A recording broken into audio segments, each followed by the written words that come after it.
Hey guys, this episode is brought to you by Spartan Combat. They're our title sponsor here on the Wrestling Changed My Life podcast, and it would mean the world to me if you would check out SpartanCombat.com. We just released the website. It's a whole new design, bunch of new gear on there. Check it out, SpartanCombat.com. I'll give you a long story short. When I was watching guys coach, Al Kitty was a good coach at Madera High School. And he walked into the gym one time. I'll never forget it. McLean High School. He's walking in with his team. And I knew they were the best team. I wasn't coaching then yet. And I looked at him. I said, someday I'm going to have a team like that. We can endure anything and adapt and pivot and change. Wrestling gave us that ability. I would say nothing in life has impacted me more than the things wrestling has taught me in terms of self-reflection, resilience. Toughness. Some guys have it, some guys don't. Adversity, 100%. How to pick myself up and be a man after I failed. And everything that has shaped my life and where I'm at today would not be there without the values and basically the lessons I've learned through the sport of wrestling. For me, wrestling saved my life because it allowed me to focus and channel my energy. We're fortunate if you wrestled, because if you wrestled, natural talent helps, but it's 5% of the ingredient. It pales in comparison to heart and technique and effort. It humbled me, taught me humility. Nothing can humble you more than wrestling. I think it's the learning to adapt, right? You learn how to adapt, you learn how to solve problems. You know, if I look back at my time I spent wrestling, if it gave me one thing more than anything else, it's mental toughness. Welcome back to the show, folks. It's Wrestling Changed My Life, presented by Spartan Combat. This is Ryan Warner, your host. My guest today is the Godfather of Central California wrestling, Dennis DeLiddo. He was the head coach at Fresno State from 1981 through 2005, producing 27 All-Americans during that time, numerous conference championships, and the great Stephen Abbas, who was a three-time national champ, Olympic silver medalist under Coach DeLiddo's watch. I love this conversation. It's a lot of fun. Fan of the week goes to my man, Brandon Kane. That's at Brandon M. Kane on Twitter, a correspondent for the Blackhawks. Go Chicago, baby. Thanks for listening. As always, folks, if you enjoy this episode, please support our sponsor, SpartanCombat.com.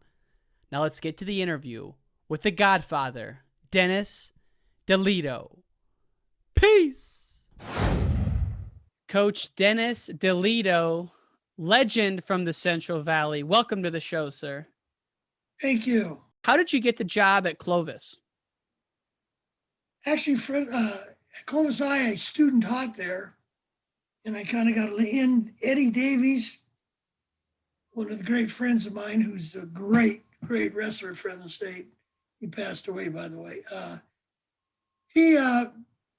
I kind of got to know Ed, kind of got to know the people, and I wanted to be the wrestling coach.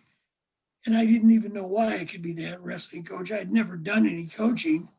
And the job came up because Ed decided to leave. First, long story short, they hired me in world culture. I taught world culture at Clovis High. My first year I coached football. And I just go up to the wrestling room, and I was helping at City College then.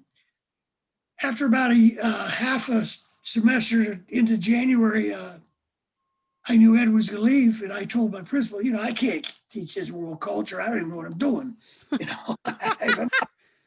I'm not prepared. I don't know what world culture stands for. But anyway, long story short, Eddie decided to take off. He went to overseas to teach, and he had an all PE head wrestling job opening. And I went in. I knew who was the principal. Turned out to be one of my lifelong friends. Interviewed me for the job, and somehow I heard at Clovis, you go in there and toot your own horn. And so he asked me, who's the best coach in the Valley? I said, it's got to be me. I said, other than me, who? And I was just completely full of bull because I never coached. I wasn't me. But I tooted my own horn. And luckily, in those days, see, Clovis High wasn't a big time job then, like it is now, and I got the job. And first year there, 71, 72, we had a good year for, being at the bottom. We weren't at the bottom, but we were definitely not at the top. Then 72, 73, they had the first state tournament in 73, and I had the best team in the state without a question. We got second. And then we won it 3 years in a row after that. And then Clovis, we were pretty much on the map after that. It would have been poetic justice for us to win the first one ever, because the Clovis school will win the last one if there's going to be such a thing. It looks like this year there's such a thing, but I don't know. How was there never a state tournament in California up to that time? I don't know. The Northern Cal, they used to call that the state.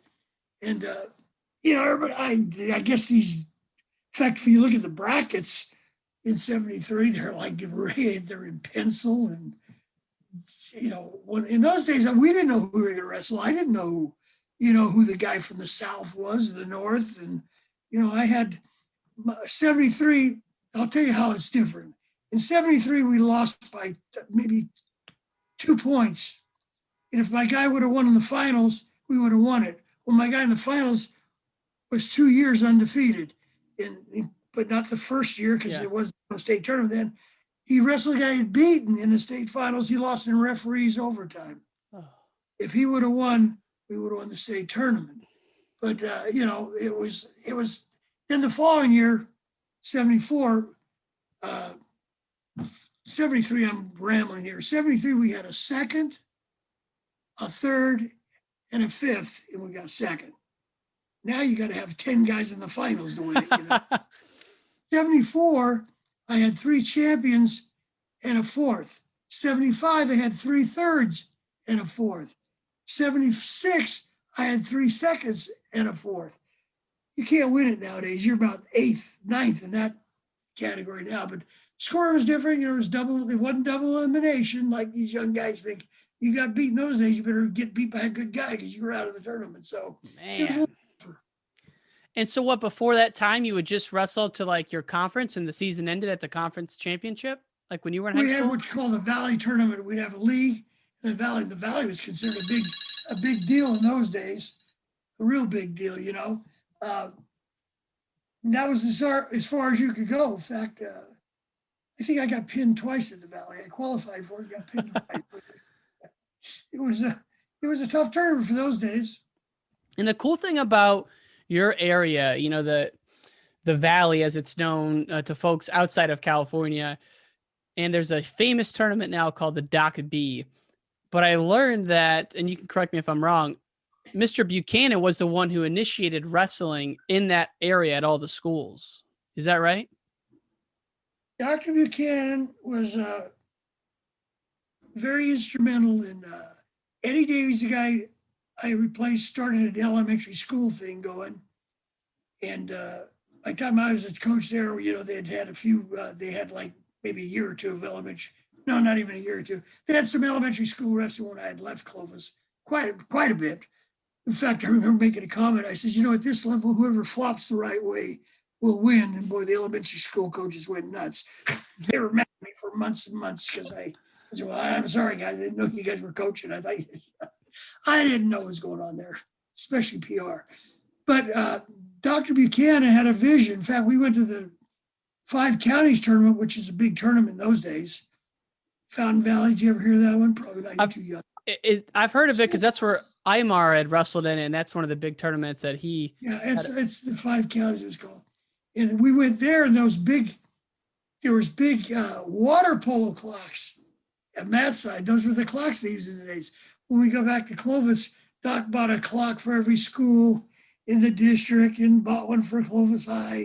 He was real into wrestling. I got him to get those beams, lower the lights, and stuff. Which really poetic justice is Doc. Now, a school named after him is Buchanan. And I don't think anybody will touch Buchanan for quite a while because, they've, what is mounted to these kids just transfer. Yeah. To the best program. It's not like it used to be, You're not going to win it with 2 or 3 guys. You're not going to win it with your own guys. You got to get people from out of the area. Or it's just different. The wrestling, my day, we went to the state tournament. We had no clue who was going to win the tournament. In 76, they thought Fred Clovis would win it because we'd won it 2 years in a row. But you didn't know who was going to win the tournament. Now, I can tell you right now, Buchanan's going to win the state tournament this year. Yeah. The gym's going to have an earthquake. Yeah, but Poetic Justice, Dr. Buchanan's school's named after him. So I think it's, a tribute to him is really good. Yeah, it's cool that he started that and put wrestling at all those schools. And oh yeah, he loved wrestling. In fact, he was up there one time. He was up there showing he got my assistant coach and throw him down on the ground. He says, "I want you to teach this turkey bar," he called it. He put an arm bar and a half on my assistant coach. And he split his pants right down the face, right on the stage. This is the superintendent of schools. Pretty big wig for doing that. But yeah, he was into it. He went to all our matches. Now, when you were in your run at Clovis and rattling off some state titles, what was your dream for the future of your life and your career? What did you have planned? Well, I'll give you a long story short. When I was watching guys coach, Al Kitty was a good coach at Madera High School. And he walked into the gym one time. I'll never forget it. McLean High School. He's walking in with his team. And I knew they were the best team. I wasn't coaching then yet. And I looked at him, I said, someday I'm going to have a team like that. And I just set my goals for something like that. And in fact, when you go down the freeway on 99, there's a Clovis High sign that says Clovis. And I set my sights saying, when they drive to the freeway, they're going to know that Clovis. They're going to know something about wrestling. That means something about wrestling. That was in 72, 73, 74. So I set my sights for that. For Fresno State, I had no clue. 1981, I was kind of, it was 10 years into my tenure at Clovis High. And, we got third in the state. We had a pretty good year. But the AD at Fresno State came out to me, Rush Sloan, and said, would you like the Fresno State job? I said, what do you mean, get the Fresno State? You would ever have to apply? This is back for affirmative action and everything, I guess. And I said, sure. I hadn't thought about it, but, I just kind of got the job and kind of learned my way through college coaching. Nobody taught me what to do. I didn't know how to recruit. I just kind of self-taught myself, and we got some pretty good luck. We had some good teams. In fact, we had real good, consistent teams. I always prided myself in having a good team. I never thought taking two guys to the NCAA tournament and getting 10th was good. I thought taking 6 or 7 guys, winning your conference, winning more duels than you lose, I think that's a good team. But I love that mentality because we've all seen a couple of teams where they might have a guy make a run or two, but the rest of the gents don't even. Arizona State, and nothing against Sean Charles, but Arizona State that one year got, 3 guys that were 5th. They get 5 and 10 in duels. I don't know. I don't consider that a good year. That's who I'm thinking of. That's what you read my mind. Robles and Jenkins. Yeah. So when you took over in 81 at Fresno State, you seem like a confident guy, but did you have any internal self-doubts of whether or not you could get the job done? And if so, how'd you manage those? I didn't know what to set my sights on because Fresno State had been, the coach there was my coach at Fresno State, Francis, and no disrespect to him, but they were down, he didn't recruit, and he just, he's on a downward spiral. We'd never been real great at Fresno State anyway, but I don't know. I said, I told my team, the first year I had a job at Fresno State, I says, we were I believe 6 and 11 duels. I said, none of you will come back. And if you do, you won't make the team. Well, why is that? Because you're no good. You guys are not college wrestlers. I'm going to go out and get college wrestlers. I'm not going to have a season like that. I didn't come out here to lose. Came out here to win. And that's what I'm used to doing. So I went out and in those days, the California JCs were pretty darn tough. Yeah, loaded. I got a bunch of JC kids and blended a bunch of guys in. We were 13 and 5 or something in duels. So we turned it around quick, and I don't think we had but maybe one. I think I had 1 8 and 9 season, and the rest were, we won more duels than lost. So were you D1 or D2 then? Yeah. Dr. Buchanan was very, very into winning too. In fact, I'm rambling here, but in '73, we were wrestling Madera, and they were a big rivalry. And no, I take that back. We were in '72, and I wasn't coaching yet. We were at Madera, and I told the coach there, I says, when I come in this gym, things are going to be different. He said, what do you mean? I said, we ain't going to lose to these guys.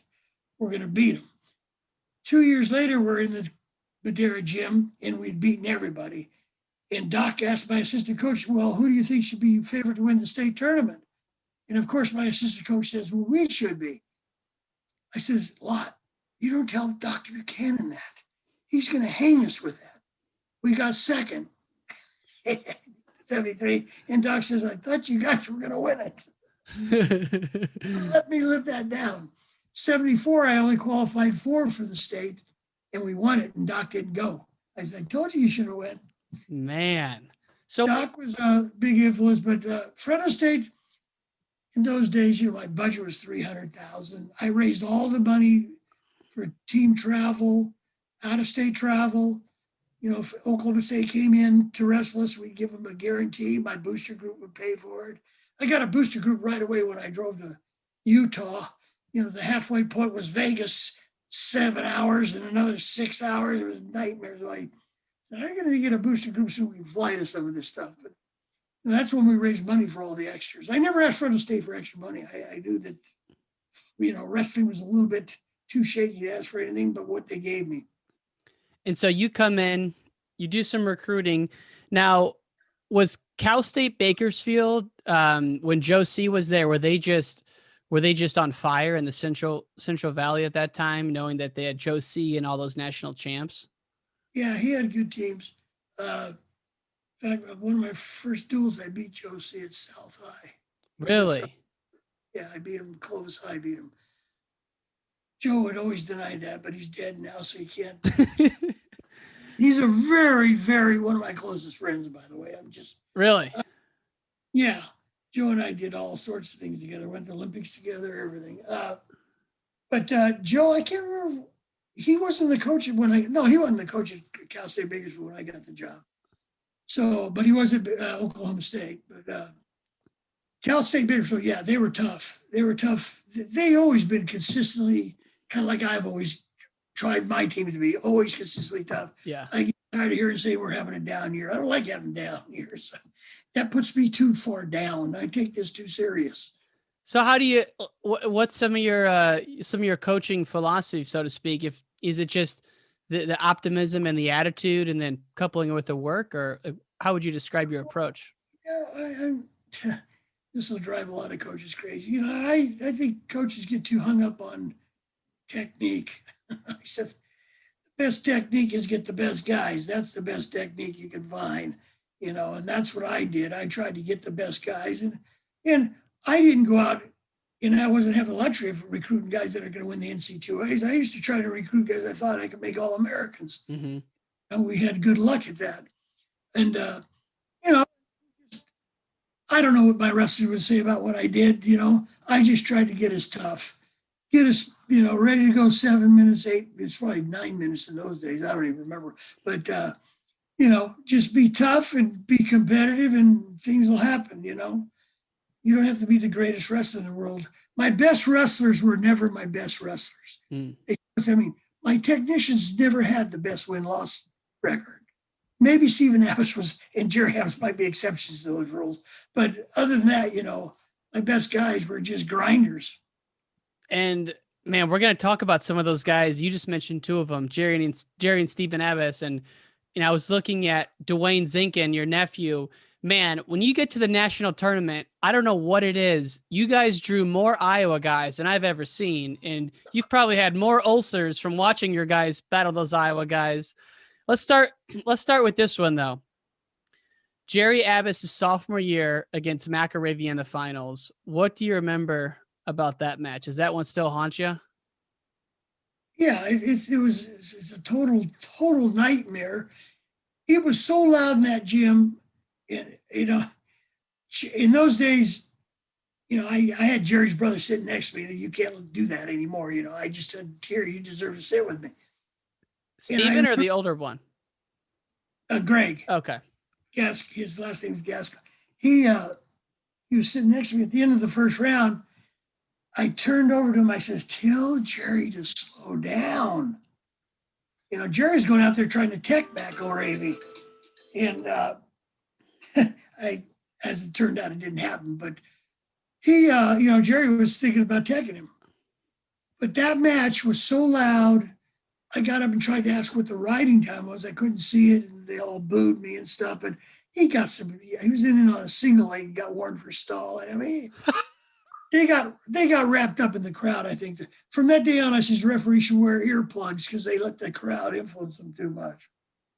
But it ended up 16-15, I think. But that's one that got away from him. And Jerry's senior year, Freed was awful good. Jerry couldn't beat him. He never could beat him the next year. But his senior year, he drew one of the brothers. I'm blanking out on their names.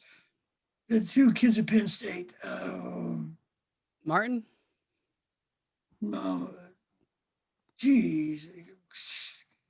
You better think of it all and go crazy. Anyway, Jerry dislocated his shoulder against the BYU match a month or two ahead of time, and his shoulder was shot. But we shot it. His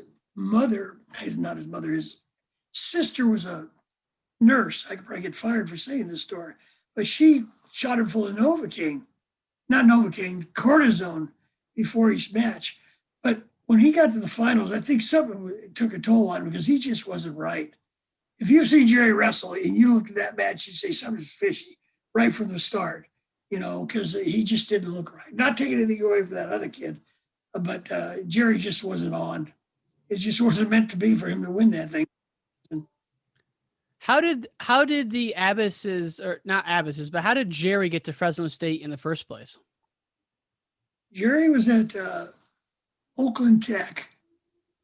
I was at the state tournament, and I watched him wrestle. I can't remember the kid's name. He ended up going to Cal Poly. And I liked Jerry. Jerry looked pretty darn good, He didn't win the state. He was second, but I just kind of like my nephew, Stephen Duaney. He said, that guy's pretty good, Uncle.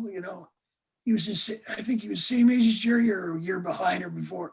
But anyway, I started recruiting him, and he was good in freestyle. So in those days, we go from from March to July to the junior nationals. That's the only thing there was. There was local tournaments. There'd be a freestyle tournament at Bullard High or at Roosevelt High. In the open division had big turnouts. Now you don't see that anymore. That's all changed. But I liked what Jerry, he looked like, and I liked him. And I recruited him. I used to call him at lunchtime and have the lady in attendance go find him, and I talked to him at lunchtime. I recruited him hard, real hard, because I thought he liked the attention, and I knew he was going to get me a lot of attention if I got him. In fact, at the junior nationals, nobody had even heard of him, and he won the junior nationals, and they go, how'd you find that guy? That guy's pretty good. I told you guys. Wow. You don't find him, yeah. What? The Abbasses, I grew up in the Midwest, and really, in 2004, I was at the Olympic trials, huge fan of Stephen Abbas. And, as I learned more about wrestling, realized that Jerry had come first. And, he had an incredible collegiate career, 3-time finalist, lost to some of the best wrestlers ever. And, McIlravy and Freed and of course, Hughes. But Hughes. What was he like as a person, as a competitor, Jerry? Jerry, he's just a different breed. I don't think he got nervous like I did. I used to be a nervous wreck before his matches. Both those Abbasses, they're a different breed. I mean, I'm convinced these elite athletes are just a different breed. He just never got nervous. He's always ready to go and always performed up to his best. Very seldom did he not perform up to his best. He gave it a good shot every time. What were their parents like? I never to this day, I don't even know what his dad looks like. I never met him, but the mother was supportive. She actually lived in one of my rental houses after they had graduated. So did Stephen, really. Nice lady, but, I didn't know. They didn't get involved. They never came down on the mat and yelled at me or anything. It was just, supportive. It's not like it is today where the mob's taking them all over the country. They were just self-driven, self-motivated guys. Yeah, freestylers. In fact, I always tell the story. When I coached at Clovis High from 71 to 81, I never had parents on me. Parents in those days didn't think they knew anything about wrestling. So what are they going to do? Come down and tell me I'm teaching a single leg wrong? They didn't even know what a single leg was. So these guys nowadays, it's a little different. These parents all think they know what's going on. Well, my parents didn't know what's going on, so I never had any heat from them. It's so fun to hear how times have changed. And so it's changed. Believe me, it's changed. Now, what I'm doing now, that's for sure. The other match a couple matches we're going to cover. The other match I wanted to hit on, though, Dwayne Zinkin, his senior year, he's in the blood round. And for folks who don't know Dwayne, he is a big-time manager and promoter for some of the top fighters in the world, Cormier, Askren. For folks who don't know a little bit about Dwayne, what kind of wrestler was he? And tell us a little bit about him. Dwayne, he was, out of all the three Zinkins, he was the best technician. He was a very good technician. And, he was really good. In fact, he had a pretty tough weight class this senior. He ended up wrestling Ironside for 5th, 6th. I'd say that was a pretty tough weight. And he beat him. Yeah, he beat him. What happened in that one? Well, I'll tell you one thing he told me a week later. He says, I'm still tired from that match. Yeah, he just out-wrestled him, and I think Ironside won it twice after that, or I can't remember. He won it one more time.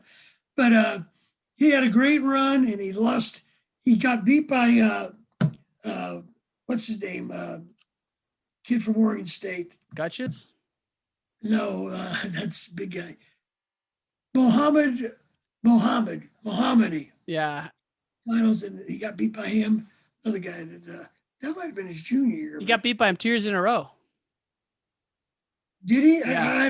I get my years confused. But anyway, he had a tough wrestle back. He ended up in a consolation semis having St. John.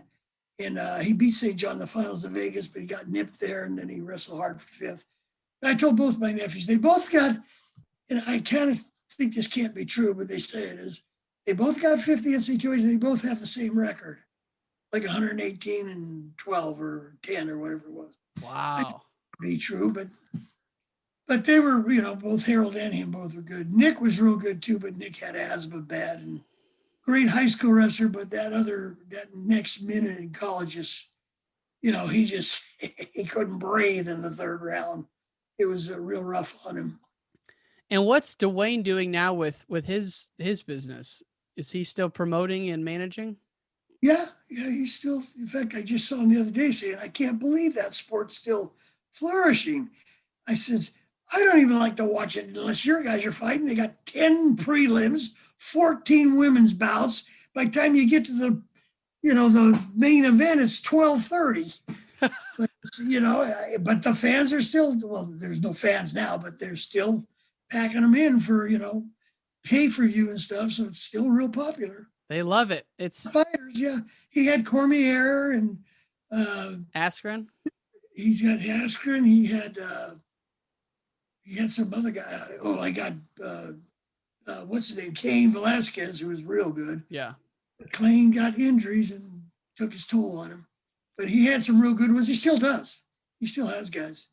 It's awesome to see all those wrestlers fighting out of that hub out there. And I just had no idea that they were all related to you. You're like the Godfather of the Central Valley. Yeah. My nephews and I I just got married 5 years ago. So I was single all my life. So my nephews were like my kids. And I took them, went with them or took them to a lot of tournaments. And, we flew to Oregon and we flew all over the kids wrestling. It was a great time. They were big into it as high schoolers and kids? Oh, yeah. Their dad was into it. Dad's still into it. In fact, we're trying to get him more into it. We're trying to get Fresno State wrestling back. We got to get that thing back. Man, we're going to talk about that. Let's hit on one of your favorite topics to talk about, the great Stephen Abbas, one of the best to ever do it. Also one of the most unique styles I've ever seen. Was there any doubt that you guys would get him at Fresno State, being as good as he was? Well, Jerry, like I said, Jerry's very optimistic, and I don't even know if these are true, but I'm almost sure I told Jerry I don't want him going on any recruiting trips. And I think I enforced it, but I'm getting older, so I forget. Maybe I'm exaggerating. So I think I told him no recruiting trips, none. Oh, Coach, he'll be here for sure. I said, I've heard that from everybody, and they leave. I said, you don't want Stephen leaving. We don't want him leaving, so don't go to any recruiting trips. I don't think he went to any recruiting trips, but I went to junior nationals and took him to dinner or whatever was legal. I can't even remember what was legal or not illegal, but we. I got a pretty good bond with Stephen. I still do. Stephen's very close. Him and I are very close. In fact, I bought a house and put him in it, and I made him partners with me. So, pretty good deal for Stephen. Not so good for me. But, he earned everything. He gave me many, many years of joy. But Stephen was a unique guy. Now, here's the guy who never got nervous. He just get excited and just perform. I mean, he just performed. He he might have had maybe 3 matches where it was shaky. Other than that, in the ones he lost, he lost twice to, what's the name from Ohio? Jurgens. And then he lost to Tigmore and Guerrero. I think that was he only lost to national champs. That was it. So he was phenomenal. He could do everything. He could get off the bottom. He could ride. Both Abbases were in the semifinals, and one won the flip and one lost the flip. Jerry won the flip, thank goodness, because he couldn't ride anybody. He got away and got won. Stephen lost the flip against Igor and had to ride him out to win. So. I was just watching that match. So just for folks who don't know, Stephen Abbas' freshman year, he lost to Jurgens and lost to Jurgens in the placing match. I'd still love to see that because, I grew up where Jurgens is from. He's a legend, no doubt, but I'd love to see that match because I just can't imagine it going down like that. 2 losses for Stephen in the same weekend. Probably hasn't happened since that time.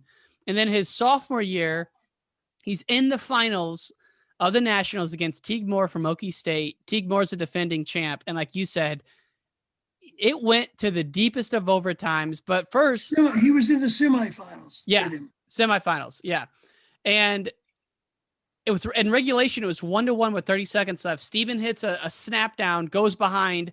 I can't even believe that Teague Moore got out of that. It seemed like a very odd scramble to me to even send it to overtime. No, it was... Stephen... The Americans don't do it. Stephen had an overhook. He did an overhook throw by. You probably don't even know. I thought it was on the wrist. I couldn't even tell. Yeah. Russians do an overhook. So I used to tell Stevens, hit your Autovajan. That was an overhook throw by. He put Teague right on his nose, was ahead 3-1. He let Teague reverse him, go overtime. He could have let him go.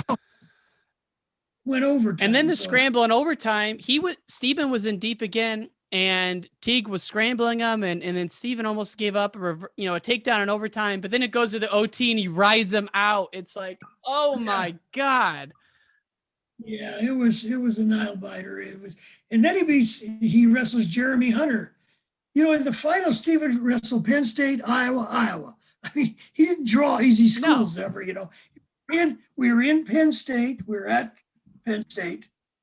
So Jeremy Hunter had a home crowd. We were in Iowa for strip matter. The only one that wasn't Iowa was the one in New York. Yeah, and man, I'm just thinking back to all these matches. So, again, Stephen, his freshman year, loses to Iowa twice, and then he gets on his run, and he's one of the best ever. He takes an Olympic red shirt, almost beats Aiken to make the Olympic trial finals. But then let's fast forward to his senior year against strip matter. How many times did they wrestle that year? twice. He wrestled him at Clovis High. It was really neat. We used to wrestle, Doc Buchanan tournament, used to wrestle before it started at noon. And we'd be packed him in there. We wrestled Iowa. And Stephen, we flipped a coin. I think we flipped a coin on the rotation. And it so happened, Stephen was the last match. And boy, he put a beating on strip matter. I mean, he teched him. No. I think he teched him. Well, if he teched him, it was real close to So you guys were dueling Iowa the Friday before the Doc B started? Yeah, the same day. Not the Doc B. So the gym's already freaking packed. Californians everywhere. Oh yeah. We had great crowds, and it was. But Stevens Senior, when he wrestled strip matter, and I'm not taking anything away from strip matter, Steven was really sick. Really sick. In fact, I told Steven when we went to the NCAAs, I said, don't tell anybody on the team you don't feel good. Don't tell anybody that you don't feel good. Because these Hawkeyes get a wind of that. And if you wrestle strip matter, he's going to be chasing around for the minute to go, you know. And if you watch the match, Steven took charge about last round, and he was ahead like 4 or 5 points. He got taken down right at the end. That's not Steven getting taken down. He ended up winning 15-13, but it was a much different deal. But he didn't feel good. But he felt good. But that's the champion in him. He didn't feel good, but he felt good enough to So win. you're saying earlier in the year he texts him, or damn near texts him, and then at the national finals, again, at Carver Hawkeye, you guys can't get a break wrestling at Carver in the NCAA finals. No. And that was a big year because that's the first year that Minnesota beat Iowa. So Iowa was out as team champs, Minnesota was in, and they had Juergens at the weight above, and then strip matter going against Avis, and it came down to the wire. But I didn't realize he was that sick until talking to you last week about it, and really what went on behind the scenes. Yeah, he was sick. In fact, what's funny is we were going home. He says, "Coach, could you stop and get me some, I think, Pepto-Bismol or something?" I said, "What do you think? I'll stop and get you the store. We just won the Nationals again." So was he a guy who, when he came into practice, was he all business? Was he still loose? I mean, how did he get so good, I guess, is an easy way to ask. Well, before Steven came to Fresno State, he knew nothing about wrestling. He learned everything from me, every move. That's how he got so good. Jerry had primed him and got the same mindset too. I don't even know how Steven wrestled hard in the room.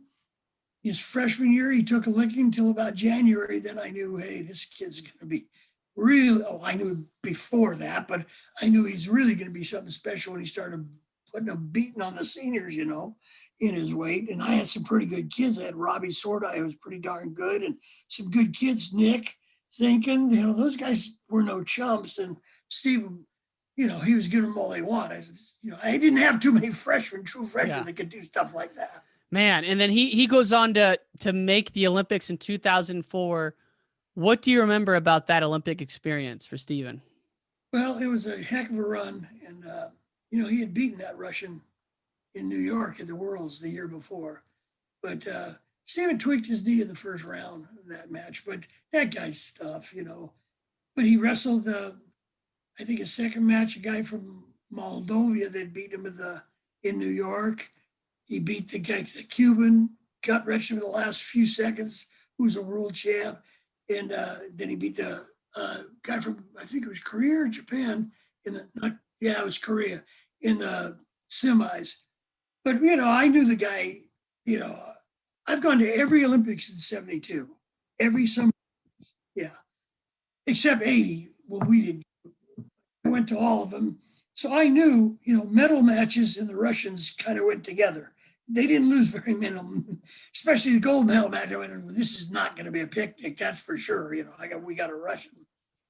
But, he tweaked his knee a little bit, and he got second. It was awful good. And that guy went on the next year, the next Olympics, beat the defending champ, Quintana, and won the Olympics again at a higher weight. So I heard you snuck backstage at Athens. What's that story?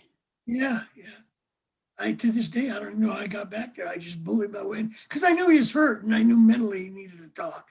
And, us coaches overestimate our talks and stuff, but I felt like he needed to talk. And, I told him how proud I was of him, and I knew he'd tweaked his knee a little bit. But I'll tell you one thing about Stephen. His goals, and this is not, maybe I'll just use a fictitious name. This guy was a 3-time NCAA champ. And he told me one time, he says, I wouldn't want to be like him. I said, what do you mean? He says, he lost like 6 matches in college. Won 3 NCAA titles. He thought it was a disgraceful performance. That's how he thought of things. He thought a little different. He lost 1 match, the last one. He went up and wrestled Guerrero at 33s when he weighed at 25s. I don't think he lost a match for 2 years after that. So he told you one time, looking at a 3-timer, he's like, that's disgraceful because he lost 6 matches. Yeah, he says, I would want to be like that. I said, what do you mean? He says, he lost 5 or 6 matches, Coach.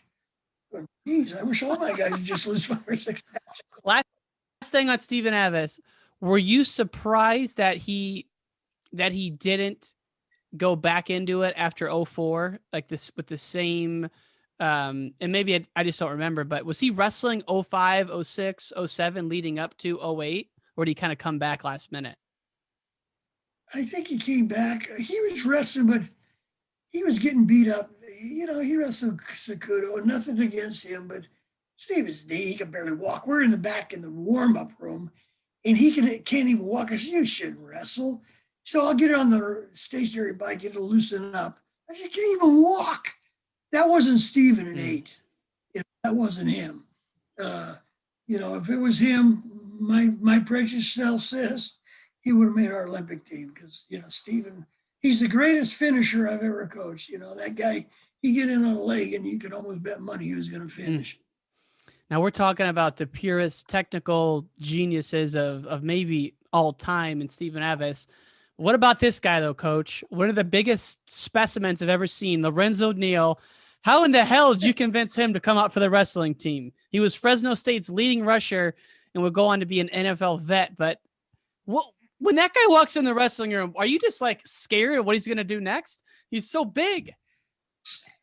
Well, I recruited him, and he went to Arizona on a recruiting trip, and was going to go to Arizona, but he was a prop 48 in those days. They wouldn't let prop 48s go. I said, what's that? Good. We're at the state freestyle tournament. I'm sitting next to Lorenzo's dad. Lorenzo wins the state freestyle tournament. Lorenzo was terrible wrestler. He never did anything but just pure ass, my blood and guts.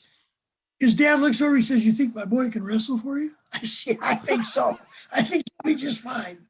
In fact, at the end of his sophomore year, the football coach, now I might be embellishing this story, but I think it's true. The football coach hinted that he didn't want Lorenzo to wrestle. And Lorenzo's dad got wind of that. And when he got wind of it, the wind went out of the football coach's sails because Lorenzo was either going to transfer or wrestle. And Lorenzo wrestled. His dad took a motorhome back to the Nationals. His dad loved wrestling. Wow. I mean, for the this is a podcast, so only listening. So what kind of physical specimen did Lorenzo Neal look like? Oh. Lorenzo's arms are a lot bigger than my legs. He was, we're at the WAC tournament, and I believe it was his senior year. I can't remember for sure. And I go, where's Lorenzo? He knows he has to weigh in. I don't know, Coach. Go find him. You know where he's at?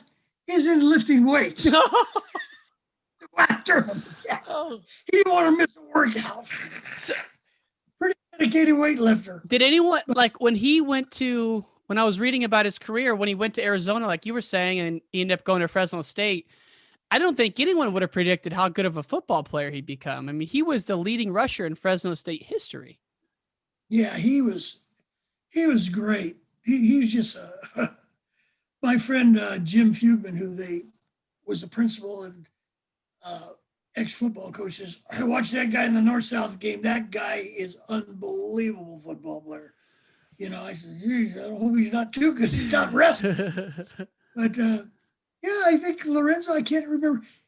Really lucky, my oldest nephew, Harold, was him and Lorenzo were buddies. I mean, they slept on trips together. I mean, that sounds wrong. Yeah, I know what you mean. Shared rooms, yeah. Yeah, and they were just close friends. And I don't know if Harold ever had to talk him into it, but Lorenzo was always out for the team. But, he come in his senior year in like February. He was 7-0 going to the Nationals. He hadn't had a lot of matches. And you know how wrestling's conditioning is. It's not the same as, football. You're not in shape for football. So that's cool. I thought he maybe just wrestled his senior year, but he wrestled all of them, huh? His sophomore year, he didn't. He wrestled a little bit more than normal. His junior year, he wrestled. Was his junior? He got. I can't remember what year he was an All-American. I think it was his senior year. Yeah. Yeah. I think that's what I had here. 92 was his. Should have been the top four. Should have been top four. He lost to a guy at Lehigh in overtime in the semi-consolate quarters, and he should have beat him. But he just ended up. He wrestles a 4-time All-American for 7th, 8th. Kid from Oklahoma State.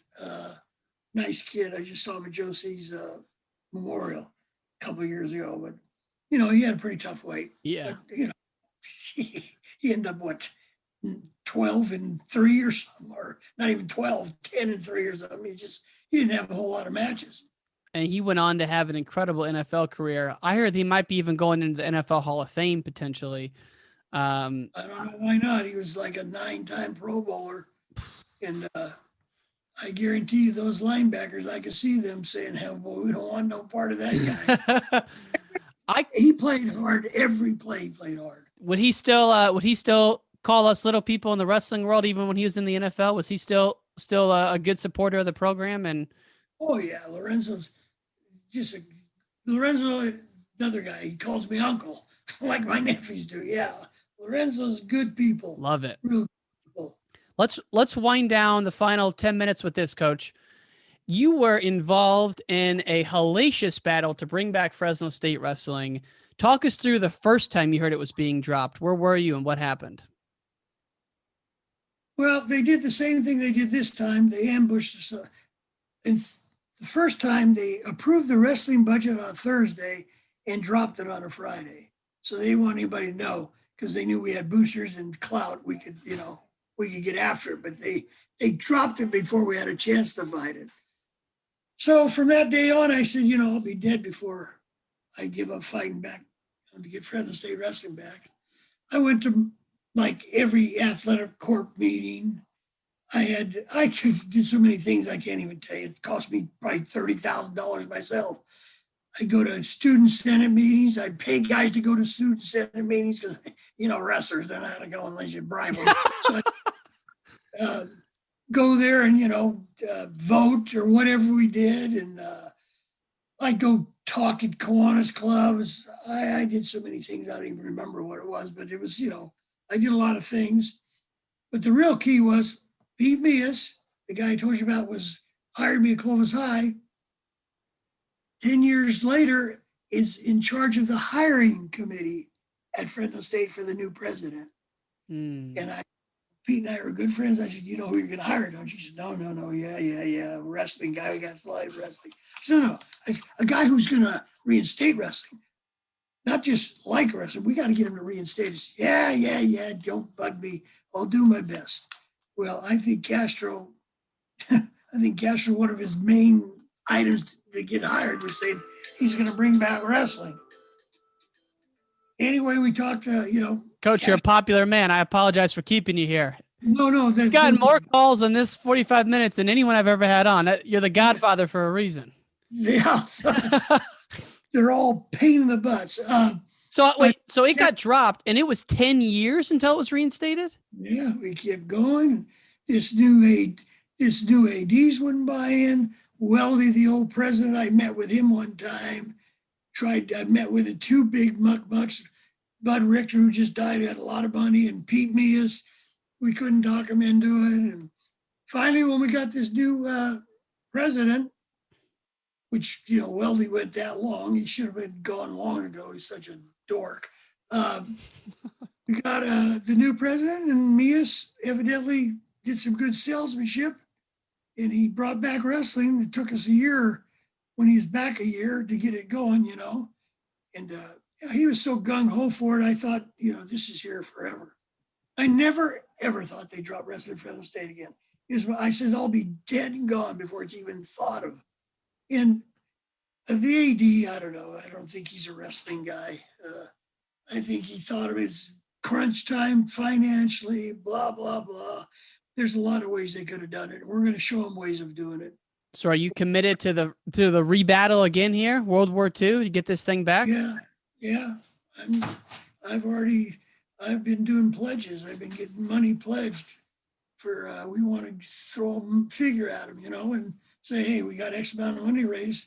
We want to be considered to be in a self-fund this thing, and they'll say Title IX. We'll say, we got it figured out. We'll bring back women's wrestling with it, so people don't understand that Fresno State doesn't have a brain in their head. They drop wrestling. They've dropped 1,000, 2,000 more football people, maybe more. Every time they drop a sport, people don't understand why they drop 2 men's sports and a women's sport. People don't understand Title IX.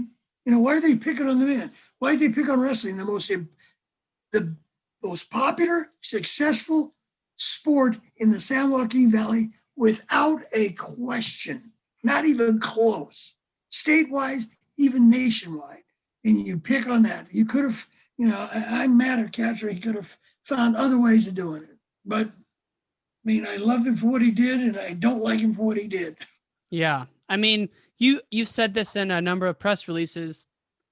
26,000 Californians wrestle in high school, and now there's, I don't even want to shudder to think, maybe there's 4 or 5 programs now, whereas it used to be the JCs alone, there was 30, 40 of them. Now there's maybe, 2018. So when I wrestled in junior colleges, there's 84 junior colleges. Unbelievable. Just Cal State Bakersfield, Cal State Fullerton, San Fernando State, Cal State Long Beach, San Diego State. Those all had wrestling. Even UCLA had wrestling. UCLA. Why wouldn't they? Everybody says, well, why wouldn't they? It's a sport, isn't it? Yeah. And you talk about this. This is very important now, is the amount of first-generation college athletes or minority athletes. Wrestling has a lot of those on the roster. And that wouldn't you agree? Yes.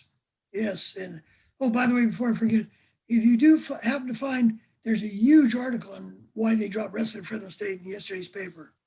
You should read it. I will. Yeah, it's a huge one. Now, what you just asked, I'm sorry. I was just going to say that I was just kind of agreeing with you that wrestling has a lot of first-generation college athletes and a lot of minority athletes on the team. I had more people from Selma, Dinuba. I always wanted my son to wrestle there.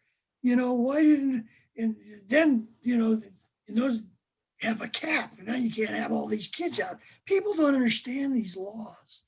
They don't understand you can't. What do you mean cap? My kid's just going to walk on. He's not going to cost anything. Why can't he wrestle? Yeah. Well, we have a cap too, It's just some of the things they do to these sports. They should put a cap on football coaches' salaries. What they should put a cap on college athletics.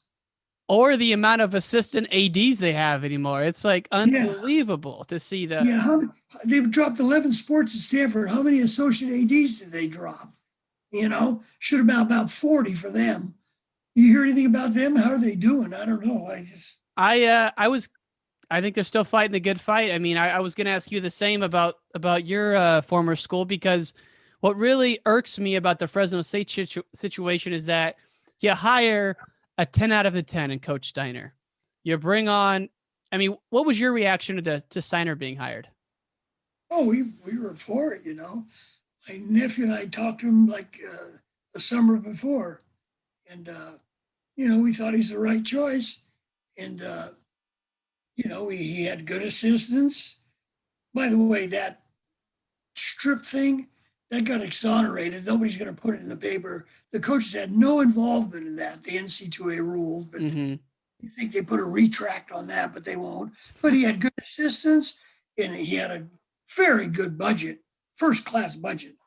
But that's what the school. Why did the school tell us? We would have cut back. I would have told Steiner, hey, you got to cut back on your budget. Yeah. Start saving money some way before you just blindside us again. It's so disheartening for them to do it again that way. I can't tell you. It just eats my innards up. Well, and it also hurts because the attendance, from what I read, was up, and that fans were showing up in the Central Valley. So, as it was, people are, I get a little bit tired. They say, well, the attendance was down. The attendance is down in football, not wrestling. The attendance in football is down below 20,000 people. They shouldn't even be considered Division I. But they used that as an excuse. Wrestling's not supposed to make money. Those sports. Right. State doesn't make money in wrestling. They don't make money. They might break even or close to it, but they don't make money. So that's not our duty. That's the millionaires' jobs to do, the football coaches. Right. Well, we will continue to support in whatever way we can the wrestling community who listens to this show. It is, it does. I can't imagine for someone like you who is so invested on a 10-year battle, then to have it thrown in your face again like that, it must be really tough to stomach. But, whatever we can do, I assume financial contributions, writing. Is there anything else listeners of the show can do, or is it mostly boots on the ground? Just tell them to go to Save Fresno State Wrestling. We have a website where they can pledge money. Pledging money is a little different. You pledge it, and if we do get it back, then you send the money. You don't have to send the money up front. So, it makes a better situation. Perfect. Coach DeLiddo, thank you very much for your time, sir. I'm grateful that you were fending off all those calls. Probably your landlord mafia you got going on over there that was calling you. But it's been fun to talk wrestling, man. It's a real honor to have you on, sir. Hey, thanks, and I really enjoyed it. That's it for this episode of Wrestling Changed My Life. Thank you so much for tuning in, folks. As always, thank you to our sponsor, Spartan Combat. They're hosting a national tournament in Jacksonville, Florida, May 20th through the 23rd. You can register now at SpartanCombat.com. To watch the video interview of this episode, go to Wrestling Changed My Life on YouTube. You can also see the clips on Instagram and Twitter at Wrestling Changed My Life. That's it, folks. We'll see you next time.